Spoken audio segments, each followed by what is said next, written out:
In this brand new year, 2023, how can we walk in hope?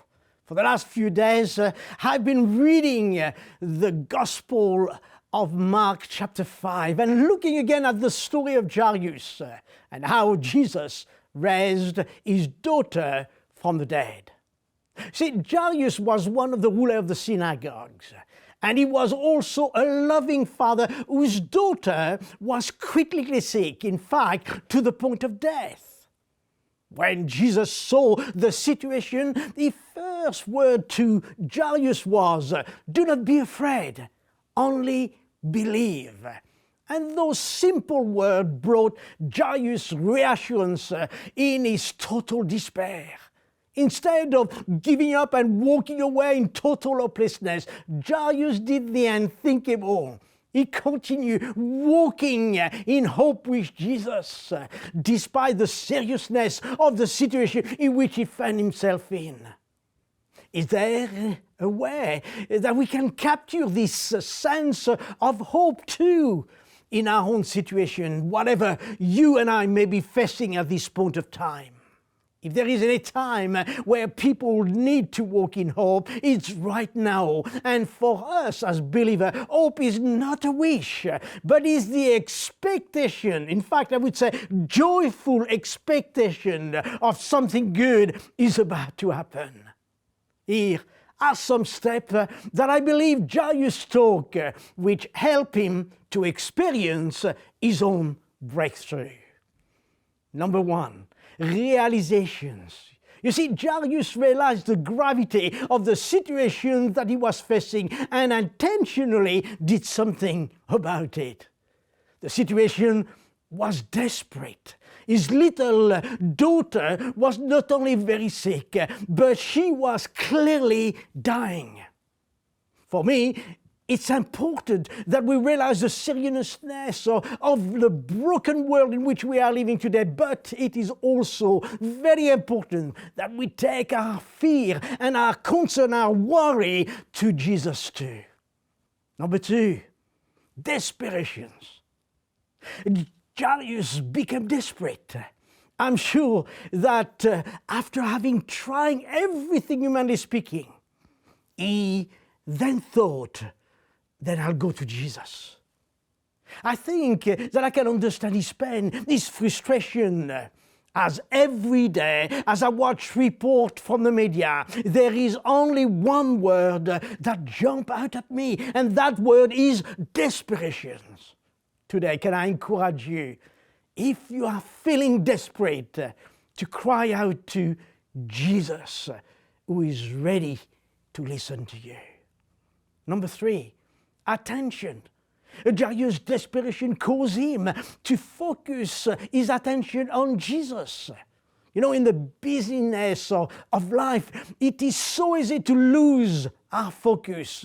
But there is nothing quite like a crisis to remind us that we cannot do anything by ourselves and that we need God's help in everything that we do. If you feel today that you have lost your attention, that you have lost your focus onto Jesus, can I encourage you to turn to Him right now? He is the only one who can provide whatever solution you need in this very difficult time. Number four, positions. When Jairus found Jesus, here is what he did. He fell at Jesus' feet, which was a sign of acknowledging the high authority in which he stood before, as well as being willing to humble himself. In whatever you are facing right now, can I urge you to approach Jesus and change your position as Jairus did, demonstrating humility and acknowledgement of Jesus' authority. Let's also not forget that as Christians, He has given us the same authority to deal with any situation that we may be facing right now. Number five, compassion. I love the way that Jairus, in his action and in his prayer, demonstrates his compassion.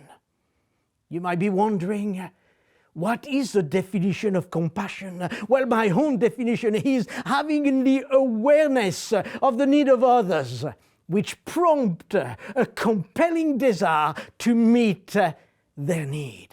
How great is to see compassion being displayed through the Church of Jesus Christ in their own community, with hundreds of thousands of people volunteering to help their neighbor and even stranger, people that they have never met before. These people have compassion stirring up within them, and now they are going out to help the needed and the most vulnerable people in our society. Number 6, intercession. You see, Jairus did not approach Jesus for himself. In fact, he actually came to stand in the gap on behalf of his much loved daughter.